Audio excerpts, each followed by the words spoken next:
श्रीमद्भागवत महापुराण माहात्म्यम अध्याय क्रमांक 6 सप्ताह यज्ञ की विधि।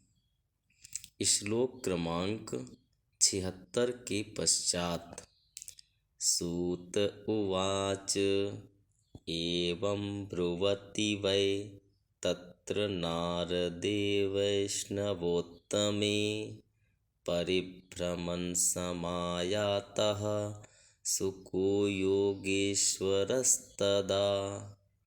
तत्राययौ षोडशवार्षिकस्तदा व्यासात्मजो ज्ञानमहाब्धिचन्द्रमाः कथावसाने निजलाभपूर्णः प्रेम्णा पठन् भागवतं शनैः शनैः दृष्ट्वा सदस्याः परमोरुतेजसं सद्यः समुत्थाय ददुर्महासनं प्रीत्या सुरर्षिस्तं पूजयत्सुखम् स्थितो वदत्सं शृणुतामलां गिरं।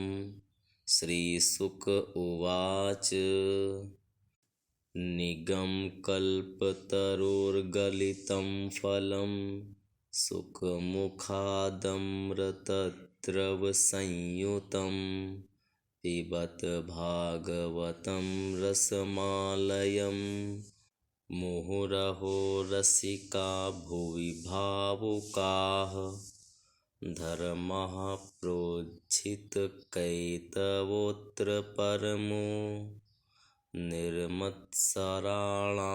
सतां वेदं वास्तवमत्र वस्तु शिवदं तापत्रयोन्मूलनं श्रीमद्भागवते महामुनिकृते किं वा परैरीश्वरः सद्यो ह्यद्वरुध्यतेऽत्र कृतिभिः शुश्रूषुभिस्तत्क्षणात् श्रीमद्भागवतं पुराणतिलकं यद्वैष्णवानां धनं यस्मिन् पारमहंस्यमेवममलं ज्ञानं परं गीयते यत्र ज्ञानविरागभक्तिसहितं नैष्कर्म्यमाविष्कृतं तच्छृण्वन् प्रपठन् विचारणपरो भक्त्या विमुच्येन्नरः स्वर्गे सत्ये च कैलासे वैकुण्ठे नास्त्ययं रसः अतः पिबन्तु सद्भाग्या मामुच्यत करहिचित्। सूत जी कहते हैं, सौनक जी, वैष्णव श्रेष्ठ नारद जी यूं कह ही रहे थे कि वहां घूमते फिरते योगेश्वर सुखदेव जी आ गए। कथा समाप्त होते ही व्यास नंदन श्री सुखदेव जी वहां पधारे। 16 वर्ष की सी आयु आत्मलाभ से पूर्ण ज्ञान रूपी महासागर का संवर्धन करने के लिए चंद्रमा के समान वे प्रेम से धीरे धीरे श्रीमद्भागवत का पाठ कर रहे थे। परम तेजस्वी सुखदेव जी को देखकर सारे सभासद झटपट खड़े हो गए और उन्हें एक ऊंचे आसन पर बैठाया। फिर देवर्षि नारद जी ने उनका प्रेम पूर्वक पूजन किया। उन्होंने सुखपूर्वक बैठकर कहा, आप लोग मेरी निर्मल वाणी सुनिए। श्री सुखदेव जी बोले, रसिक एवं भावुक जन, यह श्रीमद्भागवत वेद रूप कल्पवृक्ष का परिपक्व फल है। श्री सुखदेव रूप सुख के मुख का संयोग होने से अमृत रस से परिपूर्ण है। यह रस ही रस है। इसमें न छिलका है न गुठली। यह इसी लोक में सुलभ है।